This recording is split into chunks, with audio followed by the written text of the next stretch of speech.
ஆண்டவருடைய வார்த்தைக்கு விரோதமாய் ஒரு பிரசங்கம் இருக்குதுன்னா கர்த்தருடைய பட்டைய நேரா குறுக்க வரும். Don't see the crowd and don't deceived. கூட்டத்தை பார்த்து வஞ்சிக்கப்பட்டு போயிடாதீங்க. பலிபீடத்திலிருந்து வர்ற வார்த்தை அக்கினியா இருக்குதா?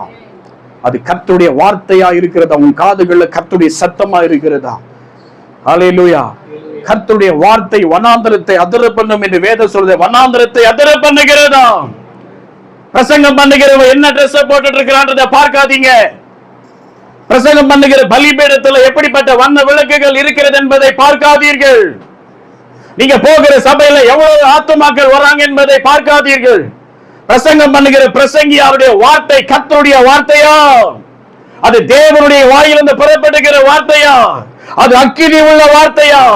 அது ஆட்களை திருப்பக்கூடிய வார்த்தையா இருக்கிறதா? அது ரேமா வார்த்தையா? அது சத்திய வார்த்தையா? அது கிருபை பொருந்தின வார்த்தையா?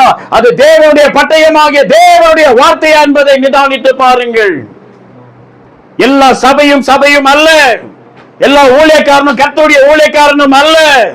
வஞ்சிக்கப்பட்டு போய்விடாதீர்கள். கடைசி காலத்தில் இருக்கிறீங்க. கர்த்தருடைய வார்த்தை வரணும். அது உங்களுடைய காதுகள்ல வந்து தொனிக்கணும். கர்த்தர் பேசினார் என்ற அந்த ஒரு முழு நிச்சயம் உங்களுக்குள்ள காணப்பட வேண்டும். அதுதான் கிறிஸ்தவ ஜீவியம், அதுதான் சபை.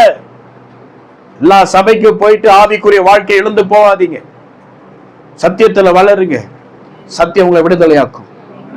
சத்தியம் தான் ரொம்ப முக்கியம்.